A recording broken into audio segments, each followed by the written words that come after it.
ሰላም ጤና ይስጥልን። በመላው የዓለም ክፍል የምትገኙ ክቡራትና ክቡራን የዩቲዩብ ቻናላችን ቤተሰቦች እንደምን ዋላችሁ? የዕለተ ቅዳሜ መረጃዎችን ከኢትዮስ ሚዲያ ይዘን ቀርበናል። በቅድሚያም ዋና ዋናዎቹን እናስተዋውቃችሁ። ዛሬ አነጋጉ ላይ በአዲስ አበባ የተፈጸመው አስደንጋጭ ድርጊት ብዙዎችን አስደንግጧል። ዛሬ ንጋት ላይ በለሚ ኩራ ክፍለ ከተማ በሚገኝ 40/60 የጋራ መኖሪያ ቤት ውስጥ በመሳሪያ በመጠቀም የተፈጸመው አስነዋሪ ድርጊት የከተማውን ነዋሪ አስቆጥቷል፣ አስደንግጧልም።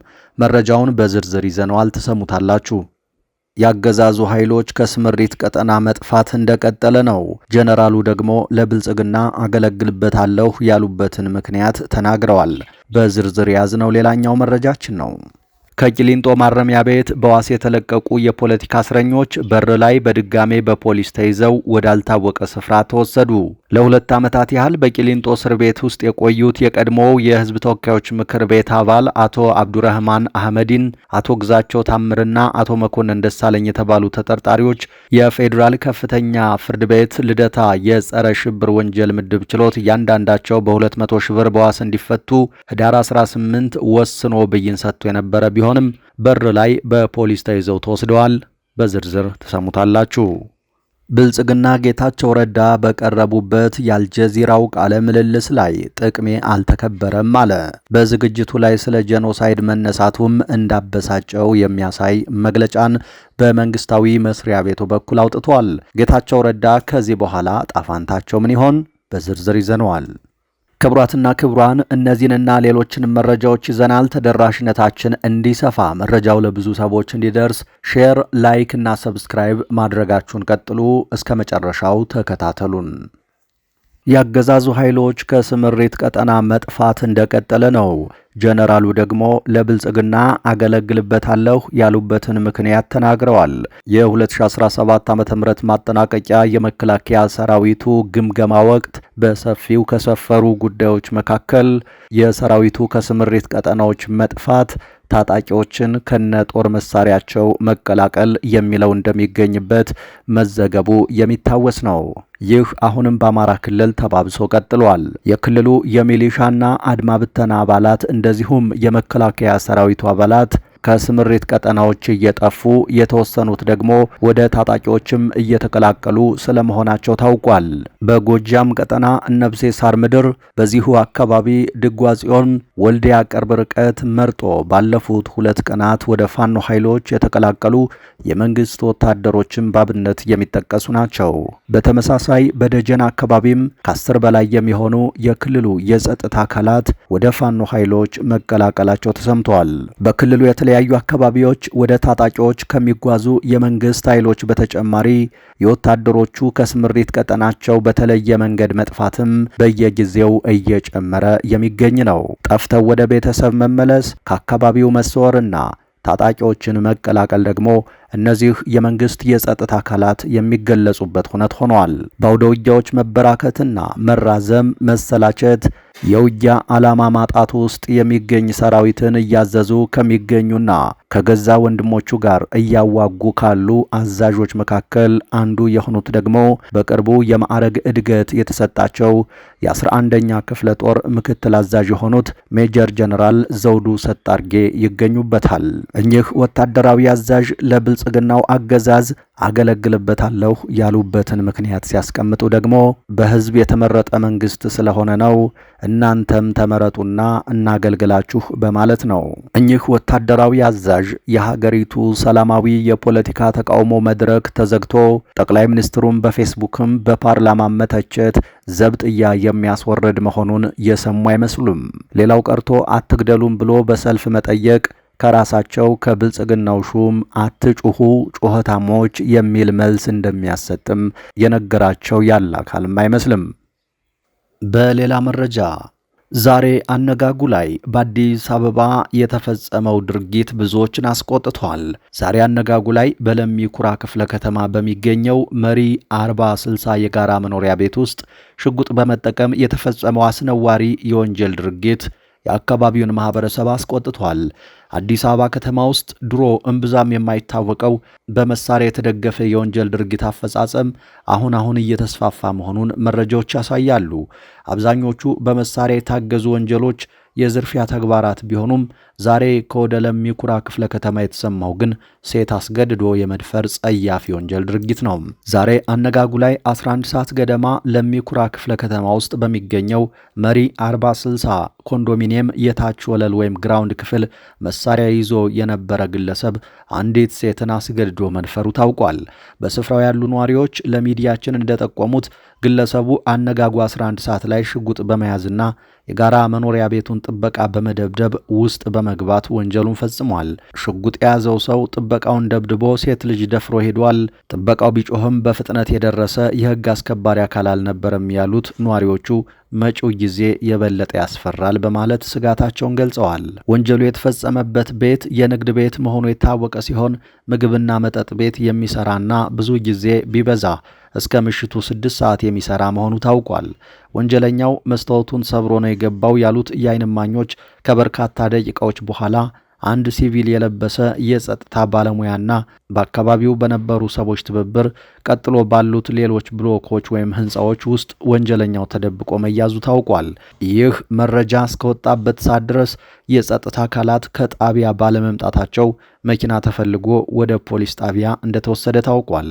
የአካባቢው ማህበረሰብ ጉዳዩን አስደንጋጭና አሳዛኝ ሲል ገልጾታል። በሌላ መረጃ ከቂሊንጦ ማረሚያ ቤት በዋስ የተለቀቁ የፖለቲካ እስረኞች በር ላይ በድጋሜ በፖሊስ ተይዘው ወዳልታወቀ ስፍራ ተወሰዱ። ለ2 ዓመታት ያህል በቂሊንጦ እስር ቤት ውስጥ የቆዩት የቀድሞ የተወካዮች ምክር ቤት አባል አቶ አብዱረህማን አህመዲን፣ አቶ ግዛቸው ታምርና አቶ መኮንን ደሳለኝ የተባሉ ተጠርጣሪዎች የፌዴራል ከፍተኛ ፍርድ ቤት ልደታ የጸረ ሽብር ወንጀል ምድብ ችሎት እያንዳንዳቸው በ200 ሺህ ብር ዋስ እንዲፈቱ ህዳር 18 2018 ዓ.ም ብይን ሰጥቶ ነበር። ለፋኖ ድጋፍ መስጠት በሚል የተጠረጠሩት ግለሰቦቹ የተጠየቁትን የ200 ሺህ ብር ዋስ አስይዘው ህዳር 19 2018 ዓ.ም እኩለ ቀን ሲሆን ከቂሊንጦ ማረሚያ ቤት ሲወጡ የፌዴራል ፖሊሶችና ሲቪል የለበሱ ግለሰቦች በኃይል በማስገደድ አምቡላንስ ውስጥ አስገብተው ይዘዋቸው እንደሄዱ የዓይን እማኞች ተናግረዋል። የዓይን ምስክሮቹ እንደገለጹት ሦስቱም እስረኞች ዕድሜያቸው የገፋ ሲሆን አንደኛው እስረኛ በሰዎች ተደግፎ ከእስር ቤቱ ሲወጣ እንደተመለከቱ ገልጸዋል። የእስረኛ ቤተሰቦች ደግሞ ለሚዲያችን እንደገለጹት አዲስ አበባ ሜክሲኮ በሚገኘው የፌዴራል ፖሊስ ወንጀል ምርመራ ቢሮ ድረስ በመሄድ ቢጠይቁም አየሁ የሚል የለም ሲሉ ተናግረዋል።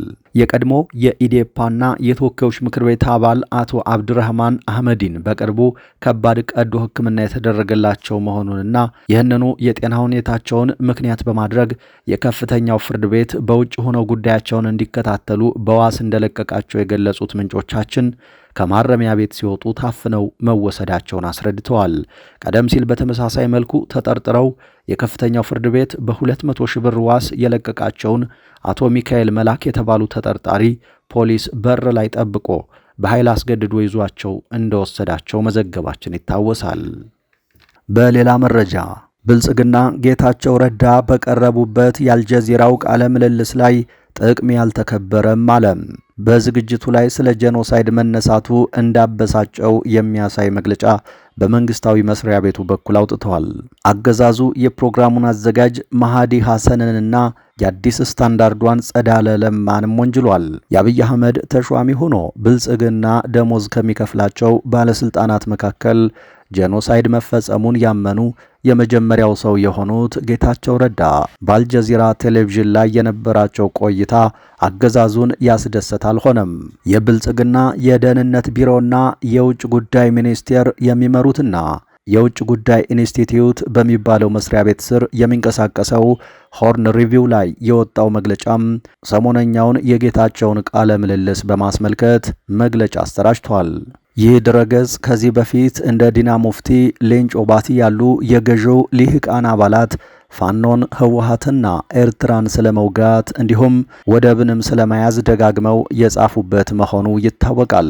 የጌታቸው ረዳን ቃለ ምልልስ እኛ አልተወከልንበትም በሚል ባወጣው መግለጫ ቃለ ምልልሱ የተደረገበት ሁኔታ ከመደበኛው አጠያየቅ የወጣ ነው፣ 2 ወራትና ከዚያ በላይ በፈጀ ጊዜ ተመልካችና ተሳታፊ ተመርጦ የተቀነባበረ ነው በማለትም አጣጥሎታል። አገዛዙ ከራሳቸው ከጌታቸው ረዳ በተጨማሪም ብስራት ለሜሳ የተባሉ ተሳታፊ እንዲወክሉት ተደርጎ የተዘጋጀ ቢሆንም ብልጽግና ግን ያልተወከልኩበት አቋሜንም ጥቅሜንም ያላስከበርኩበት ቃለ ምልልስ ነበር በሚል በሆርን ሪቪው በኩል መግለጫ አውጥቷል። በዝግጅቱ ላይ የተፈጸሙ ጸረ ሰው ተግባራትን በመዘርዘር የተናገረችውን የአዲስ ስታንዳርድ አዘጋጇን ጸዳለ ለማን የአብይ አህመድ ተችና የሞራልና የፖለቲካ ውጥረት የሚፈጥሩ ጥያቄዎችን ያነሳች በማለት የገለጻት ሲሆን ዋና አዘጋጁን ማህዲ ሐሰንን ደግሞ ግልጽነትን ለመፍጠር ሲባል ቃለ ምልልስ የማያደርግ ተቃርኖች ላይ የሚያተኩር ይዘት የለሽ ስራዎችን የሚሰራ ብሎታል። አገዛዙ የሀገሪቱን ሚዲያና ጋዜጠኞች ለእስራት ለስደትና ለሞት ዳርጎ የአልጀዚራን ጋዜጠኛ ጭምር ባጣጣለበት በዚህ መግለጫው አልተወከልንም፣ የኛ ሐሳብም አልተንጸባረቀም ይላል። ምናልባትም በዚህ ቃለ ምልልስ ያኮረፉት የብልጽግና ሰዎች ጌታቸውን ከመቀጽበት ከኃላፊነታቸው ሊያነሷቸው በወንጀልና ክስም ሊጠይቋቸው እንደሚችሉ እየተነገረ ይገኛል። በመጨረሻም በህብረት ሥራ ልማት ላይ የነበሩ ወገኖች በአገዛዙ ኃይል የሞርተር ጥቃት ተፈጸመባቸው። የአገዛዙ ኃይሎች በሰሜን ወሎ ዞን መቄት ወረዳ ለመንገድ ጠረጋ ልማት ወጥተው በነበሩ የአንድ ቀበሌ ነዋሪዎች ላይ በፈጸሙት የሞርተር ጥቃት 6 ሰዎች ክፉኛ መጎዳታቸውን ሚዲያችን ለማረጋገጥ ችሏል። የከባድ መሳሪያ ጥቃቱን ተከትሎ ህብረተሰቡ ራሱን ለማዳን የተበተነ ሲሆን ተጀምሮ የነበረው የህብረት ሥራ ልማትም ተቋርጧል። ይህ በእንዲህ እንዳለ የ206ኛ ኮር አደረጃጀት ዘርፍ መምሪያ የመልሶ ማደራጀት ተግባሩን በተቀላጠፈ ሁኔታ እየፈጸመ እንደሚገኝ አስታውቋል።